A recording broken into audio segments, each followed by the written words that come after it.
Hi, everyone. Welcome in. I'm Leslie Bailey, Director of Community Experience here with Events Industry Council. Welcome to today's sustainability webinar, Learning by Example, Firsthand Accounts from Sustainability of Innovators.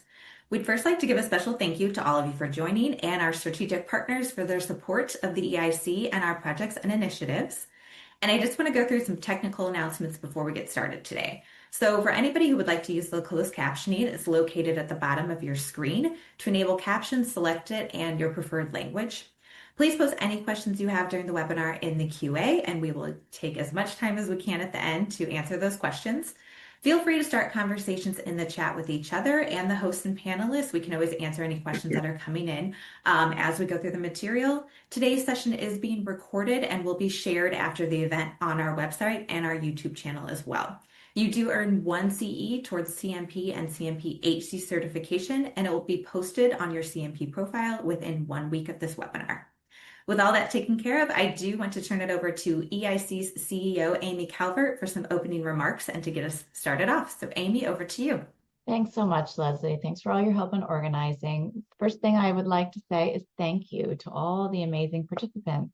We have over 800 individuals from all over the world that have decided to be with us today. And we couldn't be more pleased with that and more grateful for this incredible showing and participation. I think that's attributable to this incredible group of panelists we have here. I think, one of the things that has been so inspirational for me personally since I began my journey with EIC is the work that we've been doing with IMEX.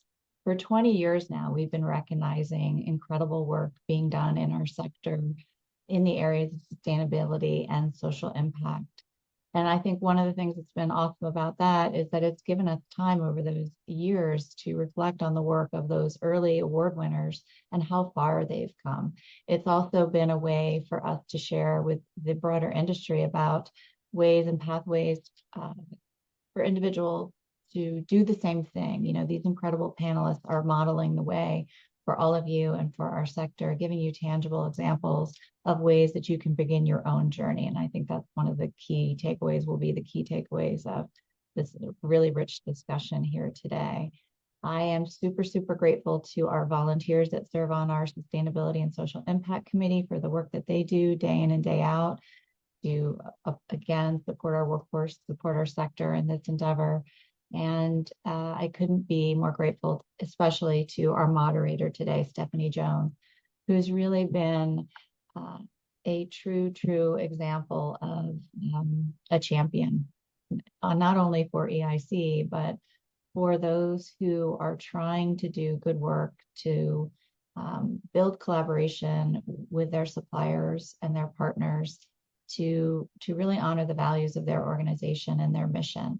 One of the things that I think is incredibly important to understand about the sustainable event standards that we offer and we've created through a very global collaboration is that the standards themselves offer resource and guidance for you to work really efficiently and effectively with your stakeholder community to do some inspirational work with measurable impact. And I think that's, again, the focus of the discussion here. So again, I just want to welcome all of you. Thank you very much for all the work that you do, your leadership. It's such an important topic and discussion for our sector, for the world we live in today. We know we are navigating some really incredible disruptions, but I think one of the important elements, again, for this discussion today is that we all have the power to lead from where we are and do important work to help move us in the right direction. So with that, I'm going to turn it over to Stephanie Jones, the AECMP, who is the Managing Director of Event Strategy for the Water Environment Federation. Thank you, Stephanie, and thank you again to all our incredible panelists. Thank you, Amy. First, I'd like to thank everyone for joining us today.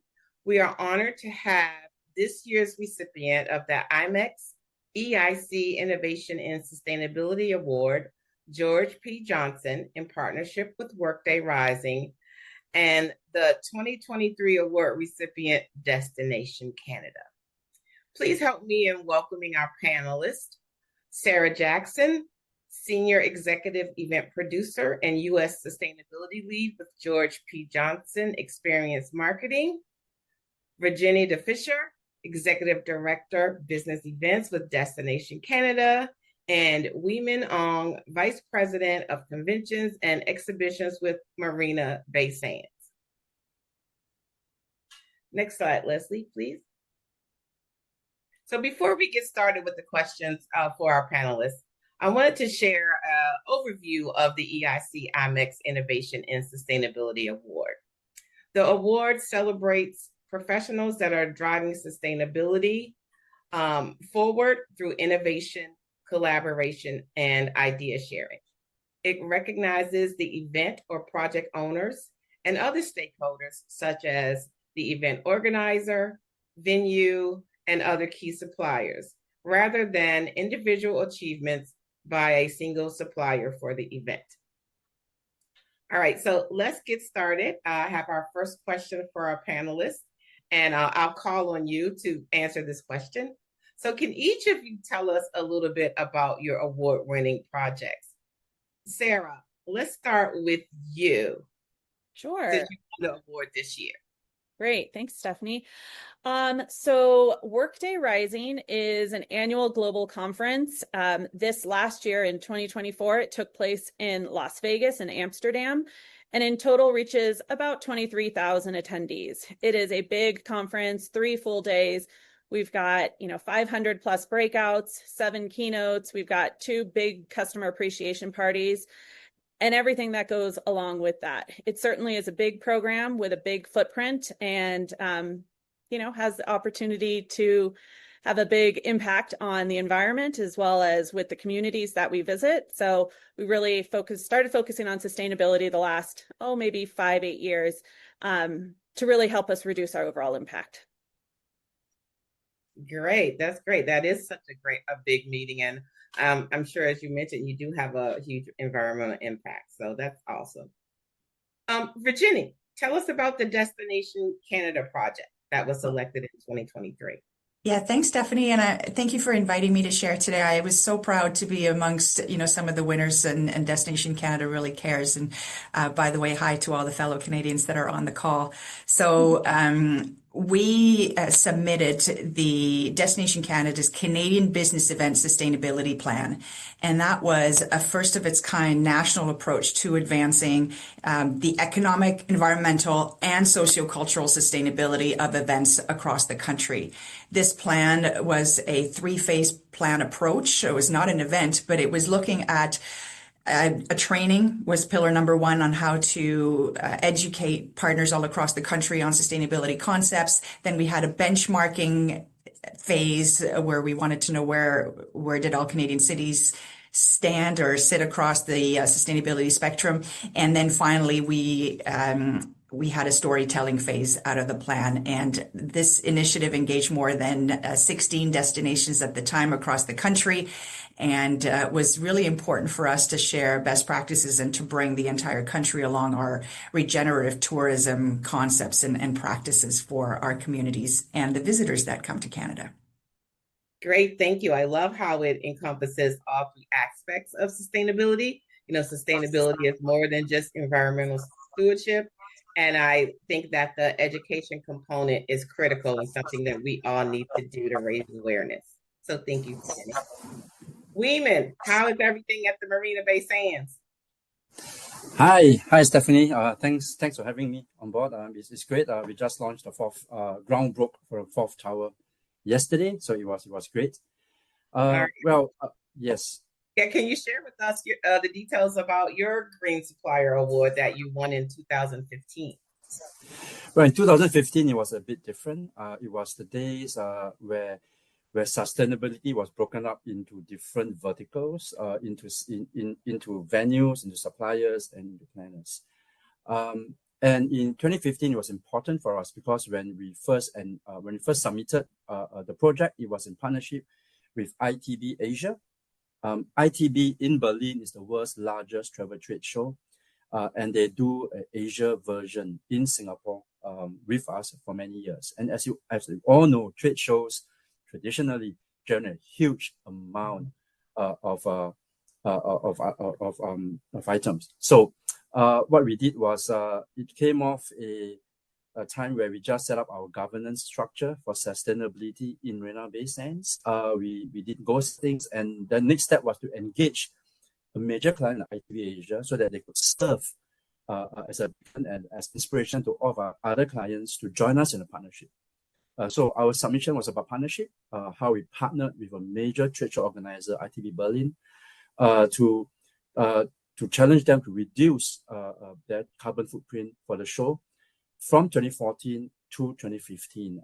And till this day, we are still in partnership with each other towards a very, very meaningful end goal. And the end goal for 2015, the end goal from 2014 to 2015, they reduced the carbon footprint by 37%, which was unheard of in the trade show industry in Singapore at the time. So it was a meaningful project. It was one of collaboration and collaborative partnership with our clients.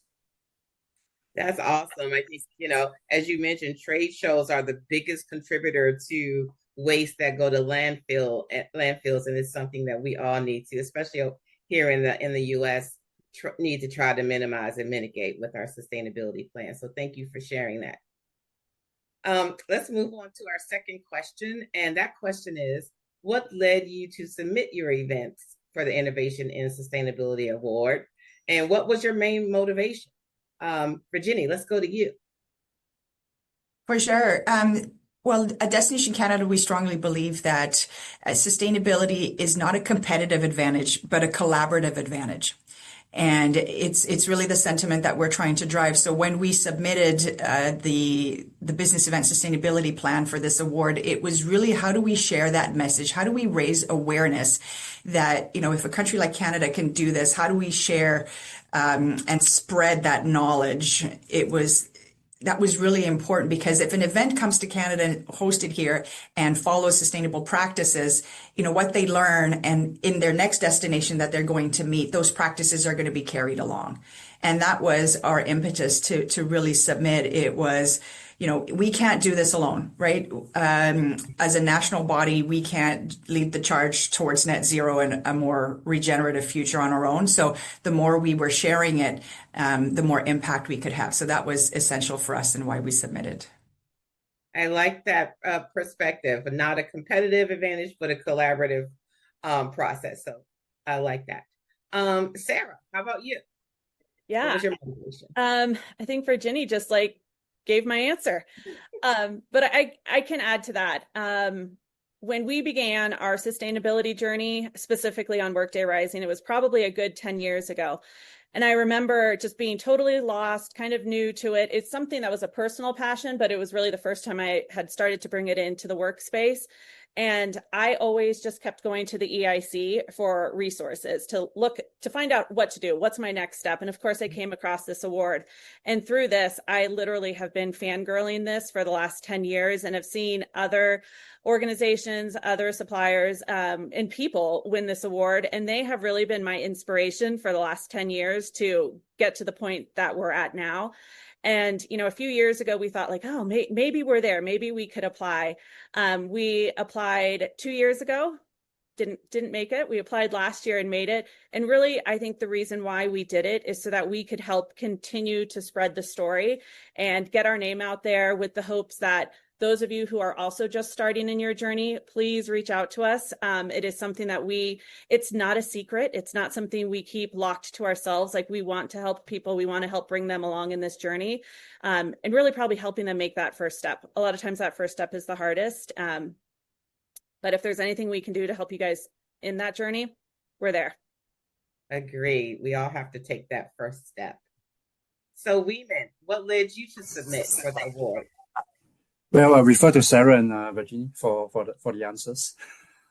Well, Virginie, you just I think you just gave the quote of the entire webinar. I totally agree. Sustainability is not a competitive advantage. It is one of collaborative partnership. It is a baseline for all of us now. In 2015, why did we submit for the award in the first place? We had a successful experiment in partnership with ITB Asia. We wanted to use the award as a great storytelling tool to amplify the story of sustainability. And after winning the award, we actually reached out to a lot of the key venues in Asia giving them the overall roadmap that we have set up from 2011 all the way to 2015 that led us to the award, in the hope that it will inspire everyone to jump on a bandwagon and to join the journey. Great, thank you so much. All right, our next question. How has your sustainability journey, efforts, or strategy transformed since you've achieved the award? WeeMin, I'm gonna go with you again. I'll go with you first. Well, it has since winning an award, it was an inspiration to the team to go further, to go more, to do more. We have gone on to strike many more partnerships with our key clients and with key bodies like WWF, where we partner with WWF in collaborative projects for sustainable fishing. We also then worked with a lot of our key stakeholders to identify areas that we could work together collaboratively to bring forward the story of sustainability to the forefront of all that we do. Sustainability is not a USP, it's a baseline. But the most important thing was it gave us inspiration to partner with the EIC for the SEPC project. We felt that it's not just about the organization. We have roughly about 400 team members here in the Sands Expo and Convention Center, and we felt that if every single one of us could embody the spirit of sustainability and what it truly means in our daily lives, we would have won. Great, fantastic. Sarah, how about you?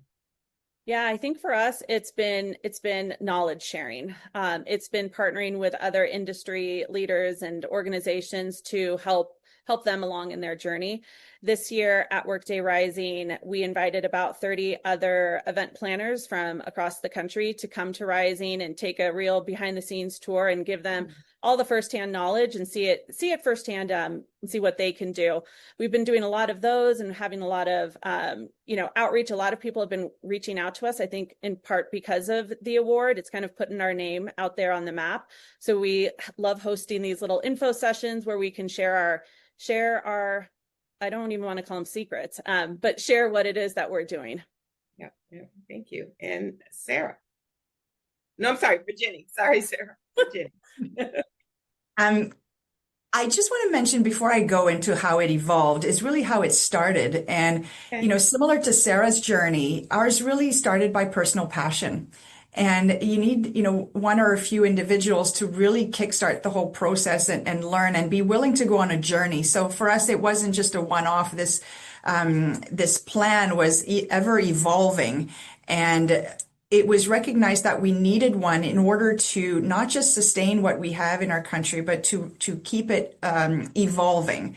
So, earlier, Stephanie, you pointed out that our plan was based on environmental, economic, and sociocultural concepts. That was important to us because it's not just environmental side, which a lot of people tend to focus on, but our people and how they live was extremely important. So we also recognize that sustainability is not just a nice to have. It really becomes mandatory in how we host events. And we saw that post-pandemic, that we can't just go back to status quo. So we are really committed to learning. So how it's evolved is we've continued that learning journey for not just Destination Canada, but all the partners that are involved. And we'll talk more about that later, how that has worked. But we also continued the benchmarking process. So it's not just about where are we right now, but it's continuing to monitor where our destinations are faring and how do we support them. And finally, in the storytelling phase, it's continuing with programs and resources that we can keep sharing with the industry and our partners and clients. So, a little while back, we launched a sustainability storybook with inspirational stories that anyone can take and adopt or adapt for their own journeys and own events. I saw someone in the chat asking, where can you find resources? We have a whole section on our website dedicated to sustainability, because remember, the reason why we did this was to really share what we have and encourage others to be inspired. So everything we do is on our website and available for everyone to take on and maybe grow even better, bigger than us. Yeah, storytelling is critical, and I love the idea about the book. So I'd love to see that. I'll check out your resources. All right, our final question to the panelists, and then we'll move on to something else. But what has been or has been one of your biggest challenges with implementing sustainability strategies? What is your advice to those who are just starting out and feeling the pressure to continuously prove the impact of your sustainability efforts? I'm going to go back to you again, Virginie. So I will say there's more than one challenge Of to course. start off with. So for us, our plan required a massive buy-in from a broad range of partners. So you're looking at, venues and DMOs or CVBs, event suppliers, and making choices along the way. Another challenge I would say is that sustainability benefits aren't always immediately visible. And so quantifying outcomes is really hard. And so when someone looks at, well, these are room nights, we're just trying to get people here, or looking at costs, finding out the metrics and the ROI story is a little bit more difficult, which means that, smaller destinations sometimes feel that they lack the resources, time, human funding, to act on these sometimes very ambitious sustainability goals. So what we're trying to encourage is having partners not feeling like they're not starting from ground zero, but really leveraging all the resources that are out there already and starting from there. So it's really looking at how do we support and not feeling overwhelmed. And the final challenge I would say is in this realm, it's really easy to encounter skepticism or fatigue, right? The sustainability fatigue is real and climate change is real. So how do you keep the narrative always fresh and focused and inclusive, so that the changes that we're all making stay meaningful and keep that momentum? So a little tidbit is celebrate the successes, no matter how small. That was really important as we navigate, and still is, to be honest. Thank you. WeeMin, what has been some of your biggest challenges or advice that you can give for anyone starting out? Two major points. Number one, some of our partners tend to want to start really, really big and end up really not starting. So start small and build on a small success and then scale. Number two is we have another group of clients who thought that, well, someone else could save the world. It's about sharing with them success stories of how other clients and other partners have done it. Because together, individually we are a drop, but together we're an ocean. Yeah. Sarah. Yeah. I would say biggest challenge for me has been probably just starting. Not necessarily specific to Workday, but on another account. And this is coming from a planner's perspective. Like I mentioned earlier, I really brought sustainability because it was a personal passion. So brought it to the account and was like, hey, let's be intentional around sustainability. Let's start to make some intentional decisions. And it was just kind of met with, no, not a priority, we don't have the budget, we don't have the resources. Kind of got a lot of no's to begin with. And then finally just looked at it like, well, we're the planners. We're putting this on. There's things that we can do. There's just simple low-hanging fruit that we can address that doesn't necessarily take more budget, doesn't necessarily take more resources, but there's small little changes that we could start to do. The small changes really add up, especially when you're talking about a program. Programs that I tend to work on, which are, the 10, 20,000 people, a little change on a 10,000 person program yields a big difference. So whenever we kind of meet with the initial no's, we just start to build in the practices. At GPJ, we really start to think of this as more of, it's not something else we do, but it's what we do. It's a part of our culture. It's ingrained in how we operate and how we produce events. So I think that's been the challenge, but it's certainly is something that can be overcome.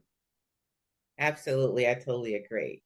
Well, thank you for sharing the details about your projects. Your journeys have been inspiring, and I've gotten a lot of great tidbits from your story. So thank you for sharing with us. So, it's evident that with the almost 800 individuals that registered for this webinar, that sustainable events are moving from a topic of conversation to becoming a priority for event organizers as part of sound business practices, like Sarah just said. So we're going to switch gears a little bit and talk about the the EIC Sustainable Event Standards, and the journey to achieving the certification. So the slide that you see here provides a graphic representation of what I call the journey, right? And so the first step is that you should obtain your Sustainable Event Professional Certificate by taking the SEPC course.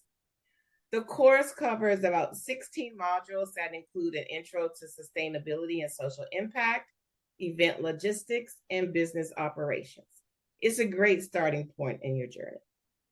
The next step is to earn the EIC Sustainability and Social Impact Foundation Certificate. And that program provides guidance in setting up the essential organizational policies and plans in order to launch your sustainability and social impact programs. Both of these are designed to help event professionals advance sustainability and social impact within their organizations and events by providing guidance, templates, examples, and coaching. So I really encourage you, if you are interested in starting your sustainability journey, to engage in both of these programs. As Sarah mentioned, sustainability has been a passion for mine. I think I took the first course, I don't know, 2016, but it took me to 2023 in order to start my journey. And I started my journey by using the standards. So in 2023, we achieved the gold level certification, and in 24, achieved the platinum level certification. So that was something that I was able to accomplish by using the standards. I chose the standards because they take a holistic approach, sort of like what Virginie said. It's not just about environmental stewardship, but it's also about social responsibility and DE&I. For me, the criteria of the organizer standards, and you can go to the next slide, Leslie, because here you can see the standards. So as an event organizer, we would have to use the event organizer standard.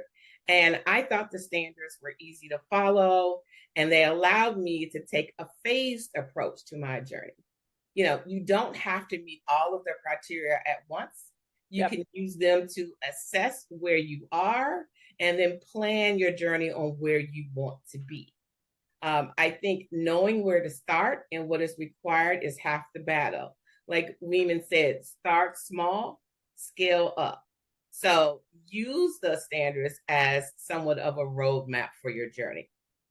So if any of the webinar participants are interested in planning and executing sustainable events, I encourage you to take the SEPC course and the EIC Foundation's certificate program. And Virginie has a cohort of Destination Canada team members that have taken the SEPC course. So can you share your experience with the course, Virginie?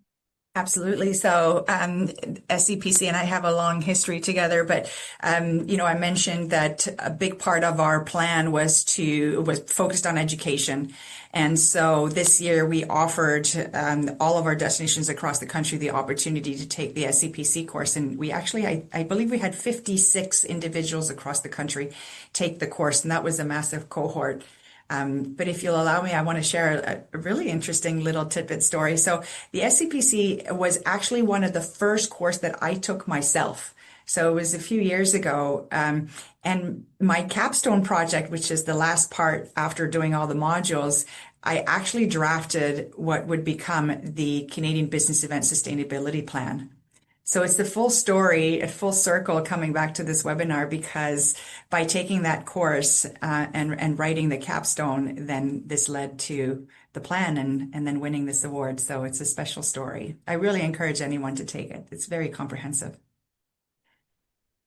Excellent. So I think now, Leslie, are we ready for our Q&A portion of the webinar? We are. I see a lot of conversation happening in the chat. So thank you everybody for your participation. And everybody was also able to submit any questions they were thinking of when they registered. So we do have a high number of questions that we got before the webinar even started. So I will go ahead and address those. I'm going to let all three panelists jump in on each if you have ideas and strategies you'd like to share. And if you do have any questions that you're thinking of as we continue to go through this material, please put them into the QA and we'll take a look at those. So a lot of the conversation has been about journeys, starting them, how they evolve. So one probably easy question to start with is advice to organizations that are looking to implement or evolve their sustainability plans or strategy without overwhelming their teams or their resources. Obviously, all of us have different sizes of teams and resources that we work with internally. So people are looking for a little bit of advice on how to get that started without overwhelming your teams, whether it be mentally, physically, with their tasks, and how they would get started in kind of starting to introduce that to the teams they have, no matter what size. So, Stephanie, do you mind if I point that to you first? Because if you've gone through the standards, you probably have a lot of experience with kind of guiding teams through not just what sustainability means or what it is, but exactly how you're going to start it and keep it going. Great. I think if you are looking to start without putting a lot of extra workload on your team, partnering with your suppliers, I think, is key, because a lot of the hotels, the convention centers, even your caterers already have some sustainability initiatives in place. So I would go to them first and see what they're doing and see how you can partner with them to start your journey. I mean, I think that is the easiest. Of course, you can always look at the standards, and there's some low-hanging fruit there, right? That will be easy, that does not require a lot of work. But partnering with your vendors, suppliers, and venues is a good first start. Okay, perfect. Great advice. And then I'll go across my screen. So Virginie, I'll start with you. Did you have anything to add to that about how you can really start to introduce sustainability and a strategy without overwhelming your teams or your internal resources? For me, the key is education. Is start learning yourself. Be comfortable with the terms. I remember being overwhelmed in the beginning of my journey. What's net zero? What's carbon neutral? Like all these terms thrown my way. And I'm like, I need to understand what the differences are. So I have taken so many courses out there. It's kind of crazy. So if anybody needs recommendation, I'm your gal. And I keep doing them. But education is key. And then I would say the next step after that is finding out within your own team what motivates them. Everybody has a personal passion, and I've realized in our team, we have some that are very environmentally sustainability focused. So that's their passion, right? And others are all about people. So it's finding out what motivates them, because then you can see, well, which angles they can tackle. And then I agree with Stephanie, working with the people around you, from your suppliers to your partners, is key. But education would be my recommendation, number one. Okay, education. You heard it here first. SEPC. Go check out that education we've got for sustainability event standards. And then Sarah, fresh off winning the award, do you have any advice for how everybody can kind of introduce this to their team, really get them involved and excited about maybe an effort that they haven't thought about before? Yeah, I think one of the first things is to know where you're starting, and your success in your sustainability journey is weighed so heavily on your partnerships with your vendors, venues, and suppliers. And like Stephanie said, there is likely already practices that are in place that you maybe just don't know about. So I think it's starting to dig a little deeper and understanding what is going on already in your program, starting to create that baseline. And from there, you can figure out ways to start to improve. But I think also, as Virginie said, is looking at your team. We really look at this as not something else we do, but it's just a part of how we do what we do. In the same way that we likely need to order dumpsters, we should likely also be ordering recycling bins as well. Because you got to do something with the waste. But I think it's working with the work streams, digging in, finding out what is happening in their world, and then offering some of the simple low-hanging fruit changes that they can make and give them a little ownership in their piece of the pie. Perfect, thank you. And WeeMin, as a winner of 4 Green Supplier Awards, do you have advice on how you really got your team started with how they can really be in the sustainability effort without feeling overwhelmed on top of everything else they're already doing and really get involved? Three things. Our own journey started as a top-down approach. So we set up governance right at the top, and it was slow because it took time to filter through. Then it started to take on speed when we found a champion that really loves sustainability to try to give ideas on what we can do. But for us, the real explosion of sustainability ideas in the team came when we partnered with EIC, with the SEPC program. We put 100 people, team members through the SEPC program within the organization, and suddenly they had the knowledge, they had the confidence to engage everyone around them, peers, clients, partners, bosses, on things that matter, which is sustainability. So the ground is the most important thing. Okay, thank you. Thank you all so much for that advice. So we're kind of starting our journey here with where we start exactly. So you guys have answered the questions about how you start small, who exactly you work with. So this is a great question, and I will throw it out to all of you. So you tell me who wants to answer first, or I can just cherry pick. Is there a good checklist for assessing the organization's current status for sustainability compliance? So we haven't had a lot of conversations about compliance in this specific webinar, but is there kind of a good checklist that you started with or that you maybe have in place for kind of checking the status of your organization's sustainability efforts or compliance? So Virginie, I'm going to start with you if you have anything to add to that.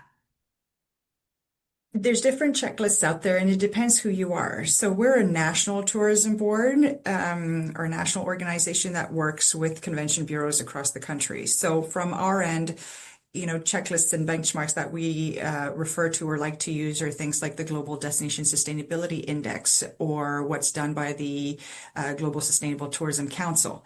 So there's different organizations out there that are not certifications, but that provide guidelines and kind of like checklists that you can work through to see where you stand in terms of your organization. But we've had a number of our partners, and I just mentioned off the top of my head here, Tourism Montreal has a checklist for event planners when they're looking at organizing an event, where they should start looking at different levels. So if you're just a beginner, if you're kind of intermediate, or if you really are pushing advanced levels of sustainability for your event, there's a lot out there. It can be overwhelming, but it depends who you are and what you're looking for. So sorry, my answer is a little broad on that one. No, that's great. And that's true. While we're a big industry, we do have specific subsets. So we do need to be a little bit more specific and granular when we're talking about our own sector. So I think that's great.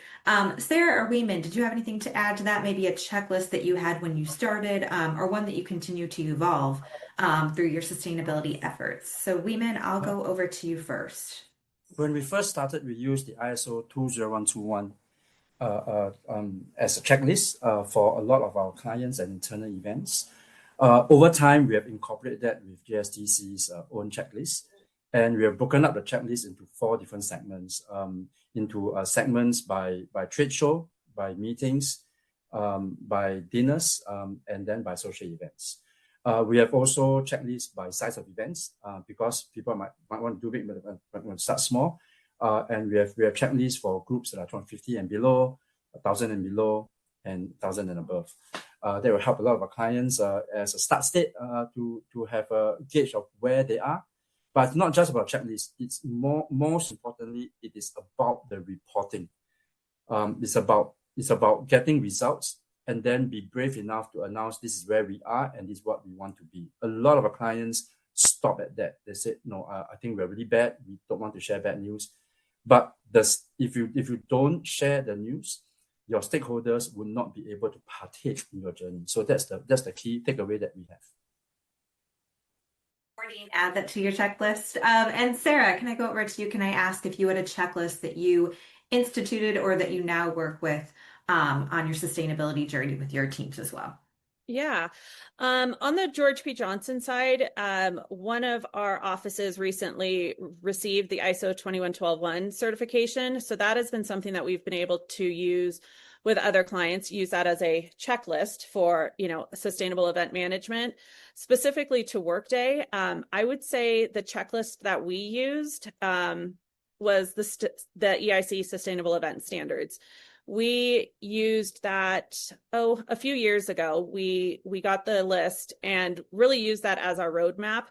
It's definitely a checklist. There's tactical things to do. Some of those things we just were not on our radar to do. Some of the things didn't really align with I don't know how we operate our program. So some of them just didn't apply to us, but it was a good checklist. It is a long list, but it is certainly a good roadmap and a place to start. You certainly don't need to check everything on that list in your first year. And we didn't. Our first year, our goal was to get bronze. We ended up getting gold, but our goal was just to get bronze. So I think that's like the 50% or something. But I do think that is a good checklist, and it's a good roadmap to look at where you want to go. No, that's a great point about the roadmap, is seeing where you are, where you're going to be, where you could be in a couple of months, or I'll say years. Hopefully it's not years for everybody, but we'll set some small goals first. So everybody's probably favorite topic, and this goes along with the challenge conversation we had previously, is how do you overcome leadership structures that might not be as bought into sustainability initiatives as you or your team are? So, WeeMin, I'll actually go with you first. What advice do you give for getting leadership to be as bought into this idea and these efforts as you are? I think most of the time, leaders have the preconceived notion that sustainability efforts is going to be really expensive and difficult. So if you're able to break it down for them in bite-sized knowledge and information, it'd be great.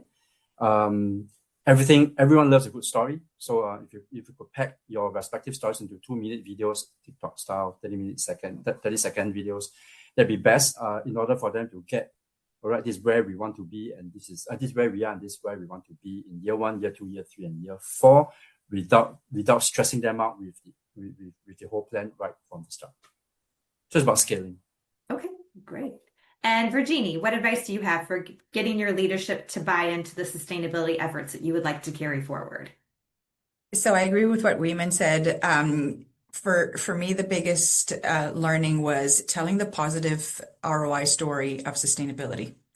So it's helpful in not only saving money, right? Because we're looking at the cost aspect, but there's lots of revenue savings that you can do. And so sometimes we're not great at telling that story, but what money can we make out of sustainability in the right way, but also de-risking. So not investing in sustainability is a risk.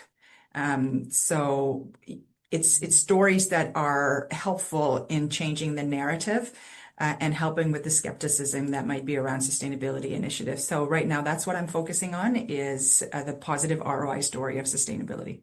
Okay, great. I hope everybody's making notes of all these quotes that are coming out of here. I've made at least 4 notes of maybe new terminology we've also put with sustainability as well. And Sarah, do you have anything to add to how you really have that conversation with your leadership, how you also keep it going to, in a sense, prove that ROI of your sustainability efforts? Well, speaking from the planner side and working with clients, that's where we tend to have the hardest time. What I like to do is, when we come across a client who is skeptical or doesn't want to move forward with it, I work in the industry where we work with a lot of big tech companies. And I always tie it back to the company's culture, the company's values, and the company's beliefs. And, 9 out of 10 times their website promotes sustainability and they talk about what they do. And it is just right that their largest flagship events are mirroring those same values. So if their headquarter office doesn't believe in plastic water bottles, then their largest events probably should also not be using plastic water bottles. If their company's philosophy and belief is solar green electricity, we should be prioritizing that when we go to our venues and go to our cities. So I really just mirror what it is that the corporate policies and practices are. And we've had great success with that. Okay, great. And I want to throw, this is more of a knowledge check out there than an advice question. So we're really going to be testing our panelists and Stephanie if she wants to participate in this as well. For all of you, and they can be different, what are the top 3 sustainability initiatives that can be implemented easily at a low cost? So Stephanie, we haven't heard from you in a minute. I'm going to ask you first, what in your opinion are 3 sustainability initiatives that can be easily implemented for a low cost? Say food and beverage initiatives, right? Work with your caterer to locally source your food. And I think most of them are doing that. Also, food donations. Again, I think a lot of caterers or and convention centers I have a food donation program in place, but if not, maybe your destination management company or the CBB can help you find one. I think the second one, eliminating single-use plastics. You can work with your caterers to bring in either cartons of water or aluminum bottles of water. And then I think the third one, oh, what's the third? You said three? Maybe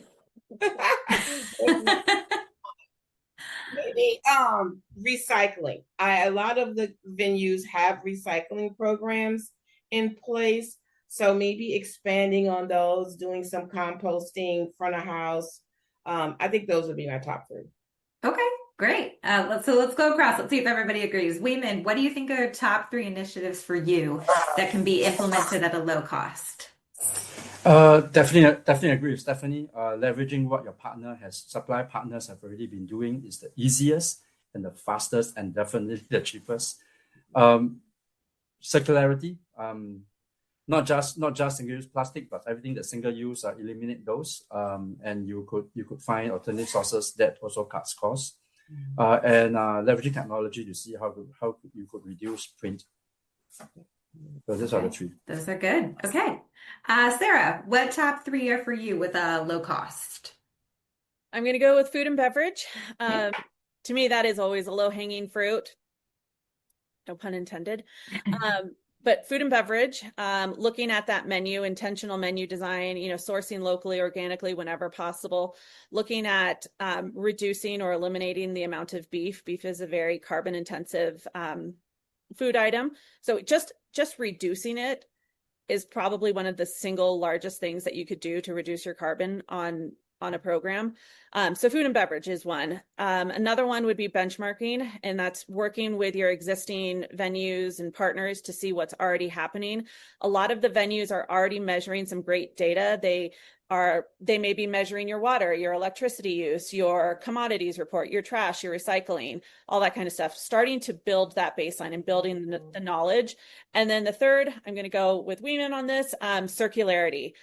We really prioritize circularity above all else. Whenever possible, we build, I don't even think we're throwing things away anymore. But anything that we're building it with the intent of using it again. Maybe it's for next year's Rising, or maybe it's for another workday program, but we're building it with that intentionality that it will be reused. This last year, we had a great story about our fabrics that we had all over the campus. And, for a program this size, it is, it's over a football field worth of fabric that normally would just go to the dumps. Last year, we repurposed all those fabrics and made our event conference bags, which actually ended up being cheaper. So there's a great example of how sustainability didn't cost us more money. In reality, it actually saved us. And when we're talking about conference bags for that many people, that is a very large line item in our budget. So just a 10-15% savings there is significant. So those are my 3. Okay, that's perfect. And Virginie, what 3 top initiatives for you at a low cost? Geez, this one I wish you had picked me first. All the ideas came out really well. So it's really racking my brain. So I love the low meat idea, but not everybody's ready to go fully vegetarian or plant-based meals. So one of the tips was, instead of opting in for vegetarian, why don't you let your audience opt in for meat? Mm-hmm. Just a quick flip. Another one that we've done is, when feasible and for people who can, is offer walking instead of shuttles. So for anything that's under 20 minutes for our own events, we offer the walking option. We do have, transportation for mobility, but walking, plus it really adds on the health benefits, and that has saved a lot of money. My third one is there's a lot of swag in our industry, a lot of gifts that are given away, and a lot of waste. And so what we've started to implement is a marketplace for those instead. So instead of going from booth to booth and getting all these gifts that you might not want, or, you know, getting a bag with all tons of stuff, then we ask all of our partners and suppliers to come into the marketplace. So they'll put all their gifts there. And then when clients come, they can choose what they truly want. So we know it will be used, and whatever's left over, the person who gifted them will take them back. So that has made it completely zero waste in terms of gifting.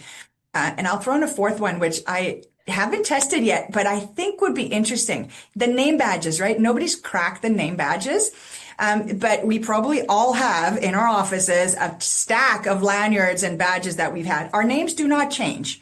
So what if, you know, an organization was to say, instead of creating our own name badges, just bring your own. And it would be fun to kind of, you know, gamify it, say, oh, you were at the same conference I was at last time. So just worth trying. See, you had all kinds of ideas. You had nothing to be worried about. I love the gamification idea.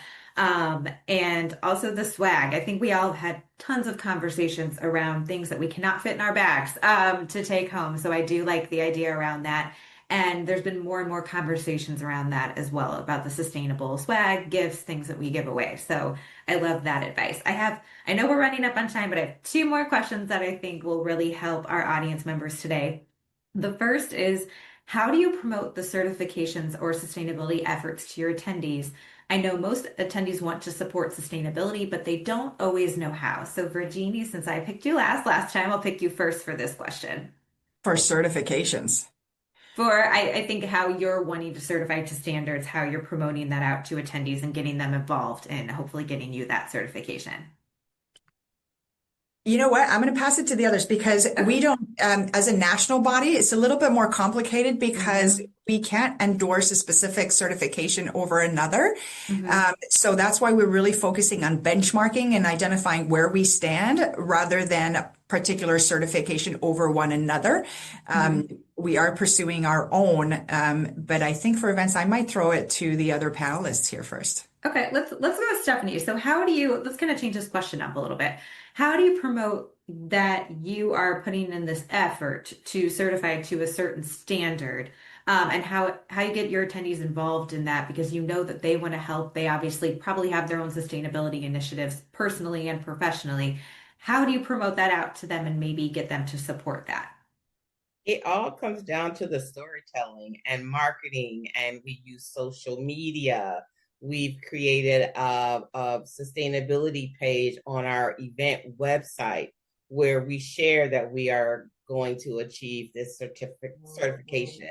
And we share what our, we set 6 goals, and we share our progress on meeting those goals, right? We share our progress on if we were able to reduce waste. So our water footprint, everything we do, we share with our audience. And Water Environment Federation, we are an environmental organization, and we have some very active people on social media that if we're doing something that is not, aligned with their sustainability goals and initiatives, they let us know. So we've gotten some bad social media comments about single-use plastic. So I think it's all about storytelling, sharing the ROI, sharing how it brings value not only to the organization, but also to the event. That would be my answer to that question. Okay, perfect. And I love you sharing that you've got positive and negative feedback, right? Because I think we all get that. We're not always forthcoming with what we get back, but it is useful either way. So thank you for sharing that. So my last question that I want to pose to all of you is around reporting. We've had some conversations around reporting, how it's important for leadership buy-in as well.